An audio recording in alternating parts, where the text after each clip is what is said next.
That fresh morning. That fresh morning.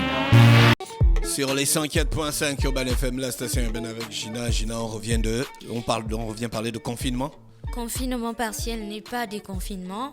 Alors, on va parler de confinement partiel et de déconfinement parce que, comme tu le sais hier avec Mosley, on en a un petit peu débattu durant sa rubrique et je pense que c'est très important de revenir sur ça aujourd'hui.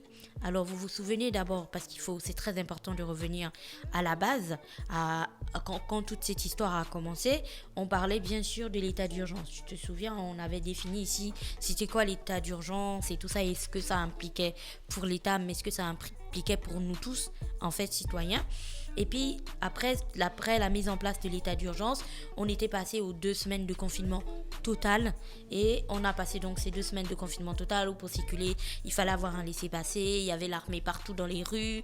C'était vraiment très encadré, très fermé et tout.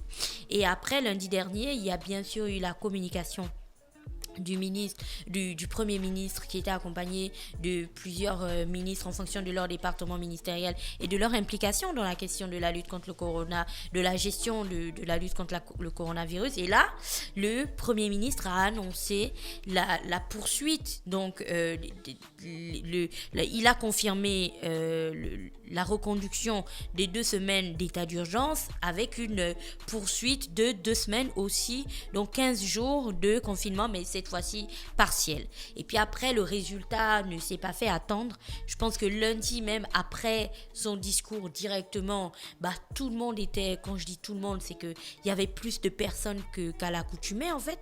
Les gens étaient dans les rues, les taxis ont recommencé à circuler, chacun a commencé à vaquer à ses occupations et ça, c'était que le lundi. Et puis après, mardi et mercredi, on a assisté à ça. De plus en plus de personnes dehors, de plus en plus de personnes qui vaquent à leurs occupations, de moins en moins de respect des mesures barrières. Et puis, comme il fallait s'y attendre, d'une augmentation du nombre de cas de contamination au coronavirus.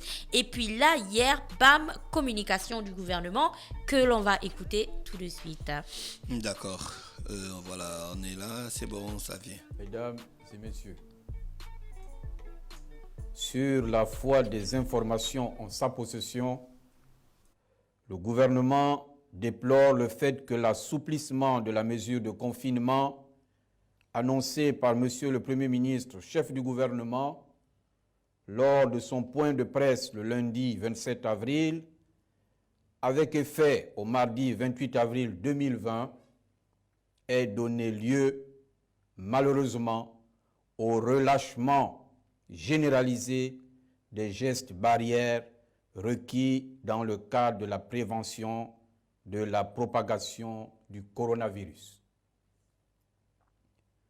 Ce relâchement, observé sur l'ensemble du territoire du Grand Libreville, se caractérise notamment par la non-observation de la distanciation sociale et l'absence du port du masque, geste obligatoire. Le gouvernement dénonce avec la plus grande énergie ces actes d'irresponsabilité susceptibles de faire échec aux mesures de prévention et de sauvegarde qu'il a mises en place. C'est l'occasion pour lui de rappeler l'impérieuse nécessité pour chacun de faire preuve de responsabilité en comprenant que l'assouplissement du confinement ne doit pas faire penser ou croire à l'opinion que la pandémie est désormais éradiquée. Concernant particulièrement les transports en commun, le gouvernement s'en tient aux fermes instructions données aux forces de l'ordre de faire respecter les dispositions régissant pendant cette période le contingentement des personnes devant se trouver à bord des véhicules. Le gouvernement demande donc à la population de se ressaisir dans le sens de l'observation absolue des mesures barrières qui constituent pour le moment le seul dispositif pouvant permettre de contrer massivement la propagation de l'épidémie. Je vous remercie. Le gouvernement demande à la population de se ressaisir et je pense que c'est sur cette expression que l'on va rester. Il faut absolument que chacun se ressaisisse. Et qu'est-ce que ça implique exactement se ressaisir? C'est bien faire la différence entre confinement partiel et déconfinement. Alors je sais qu'en ce moment à la télévision, on parle beaucoup de déconfinement un petit peu partout dans le monde. Il y a la France qui a annoncé son déconfinement le 11 mai. Il y a l'Allemagne qui a commencé un déconfinement par rapport par rapport à certains services et tout ça, par rapport à certaines catégories de personnes.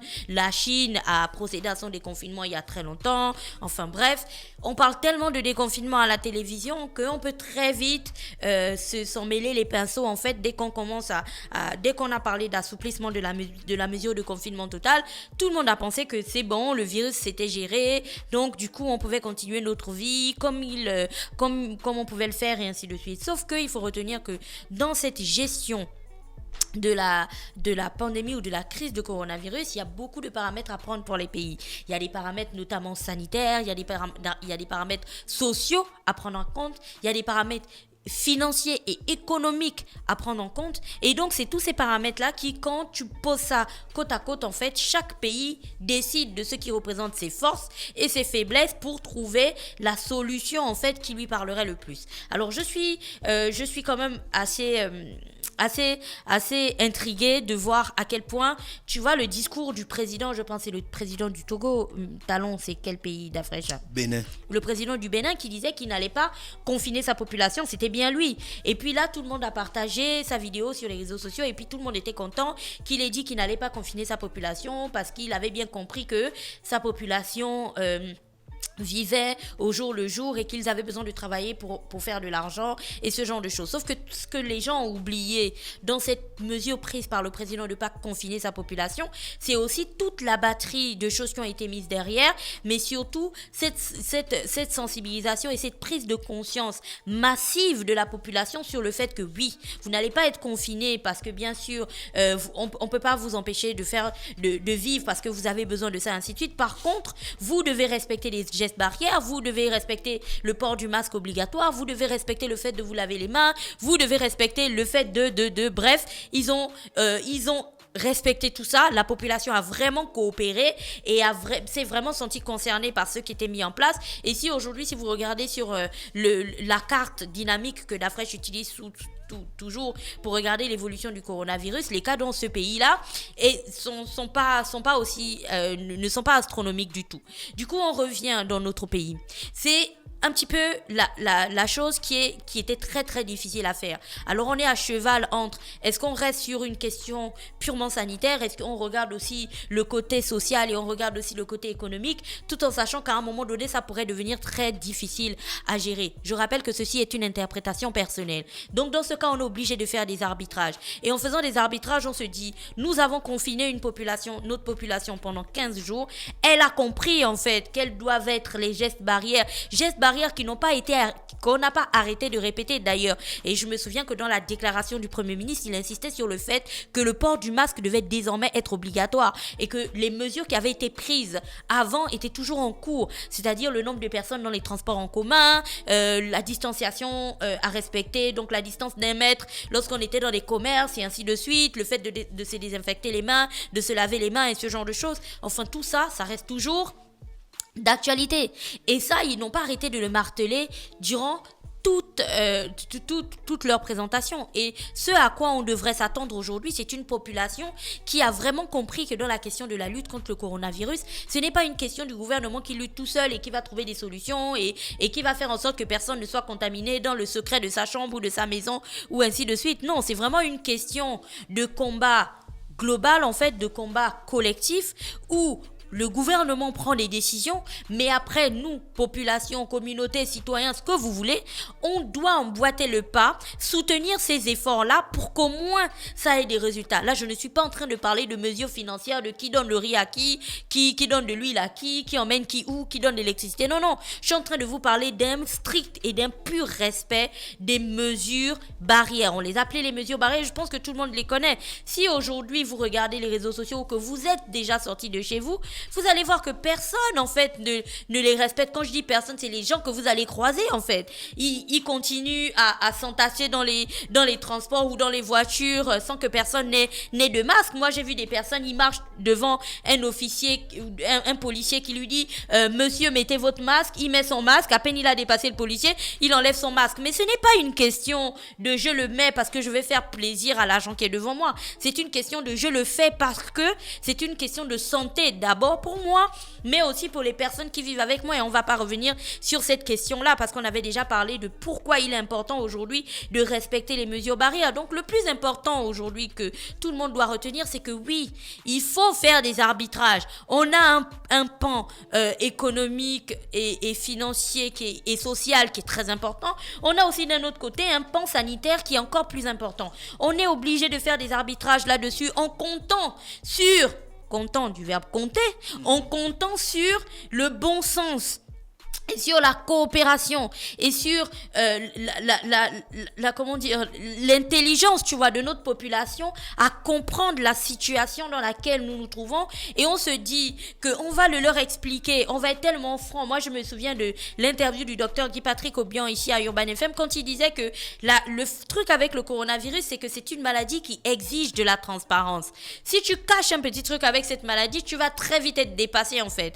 Donc, jusqu'à présent, je pense qu'on est sur une logique de transparence où tous les jours on sait combien de cas il y a et ainsi de suite. Et si on arrive à être aussi clair, parce que on aurait pu traficoter les chiffres et dire bon ok, on passe au confinement partiel et puis on commence à dire que les contaminations sont en train de chuter. Au contraire, on est passé au confinement partiel mais on continue à nous dire que les contaminations augmentent. Donc on est toujours dans une transparence qui n'a pas de nom. Et quand je pense qu'on avait cette discussion la dernière fois, on disait que le Gabon est l'un des pays en Afrique où le taux de scolarisation est vraiment très très élevé. Donc on est en train de parler à des personnes qui comprennent en fait c'est quoi les gestes barrières, qui comprennent l'importance de ce qui est dit, qui comprennent quand on parle de simulation de progression de la maladie, qui comprennent en fait exactement de quoi on est en train de parler. Le problème n'est pas est-ce qu'on comprend, est-ce qu'on ne comprend pas. Le problème est est-ce qu'on coopère, est-ce qu'on ne coopère pas. Ce n'est pas une question d'est-ce que je vais faire mal au gouvernement. Est-ce que le problème est est-ce que je vais me faire mal à moi-même ou à ma famille et ainsi de suite, ou est-ce que je participe à la réduction des contaminations ou je participe plutôt à son augmentation. C'est pas magique en fait ce qu'on demande, c'est juste de rester chez soi. Dans le cas où ce que vous allez faire à l'extérieur n'est pas nécessaire du tout, ce qu'on demande c'est de respecter le couvre-feu, ne pas être dehors à 18h quand on dit que le couvre-feu est désormais à 18h. Moi hier je me suis mise à mon entrée pour voir de mes yeux si les gens respectaient le couvre-feu. Non, ils étaient encore là, certains circulaient, d'autres étaient en train d'attendre les quelques taxis qui continuaient encore à travailler et ainsi de suite. Donc il faut respecter le couvre-feu. Et l'autre point qui est aussi très important, c'est qu'il faut respecter les mesures barrières.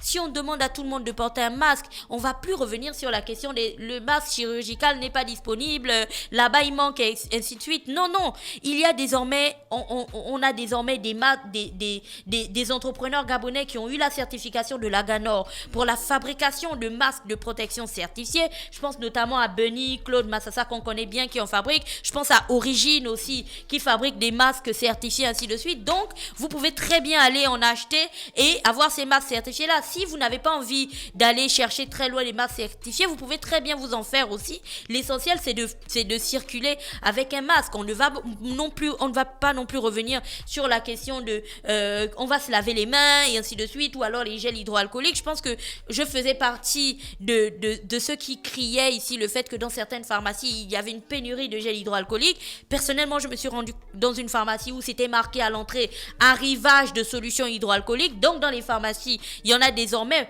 et je parle de solutions hydroalcooliques pas pour les familles, je parle de ça pour les personnes qui repartent au travail, parce que du coup au travail tu bouges, tu as des réunions, tu rencontres des gens, tu as ton bureau, tu fais des choses, donc tu peux avoir du coup cette solution hydroalcoolique pour t'assurer un maximum de protection. Maintenant si vous êtes à la maison et que le travail que vous faites ne nécessite pas que vous vous déplaciez ou que vous restiez dehors à glander, à ce genre de choses, ben restez chez vous et confinez-vous jusqu'à ce que on ait au moins la sensation, l'impression, le résultat que nos efforts à tous ont porté des fruits. Parce que si on se retrouve dehors, parce que maintenant que les restaurants peuvent rouvrir, ben on va aller chercher à manger, on va s'asseoir à une terrasse et puis on va manger une pizza avec son pote, ou alors qu'on va jouer au foot dans les quartiers, parce qu'il y a des quartiers où les jeunes continuent à jouer au foot. Pourtant, les sports collectifs sont interdits depuis la mise en place du confinement partiel. Vous comprenez que on ne fait, et quand je dis on, c'est moi inclus, on ne fait pas du tout preuve de coopération vis-à-vis des mesures qui sont prises. Et avec ce comportement de rébellion et de non-respect des mesures, ben on réussira qu'à faire une seule chose, c'est se faire mal à tous, parce que c'est notre pays qui va crouler en fait sous le nombre de cas positifs, ou je ne sais pas, de toutes ces personnes-là, de ces ministres qui cherchent en fait, qui mettent en place des mesures pour essayer de régler la question. Donc voilà. Comportement des moutons. Réaction de berger. Merci Gina qui était avec nous ce matin sur les 104.5 Urban FM, la station urbaine, dans le Da Fresh Morning pour le petit clin de civique. On se retrouve juste derrière. Da Fresh Morning.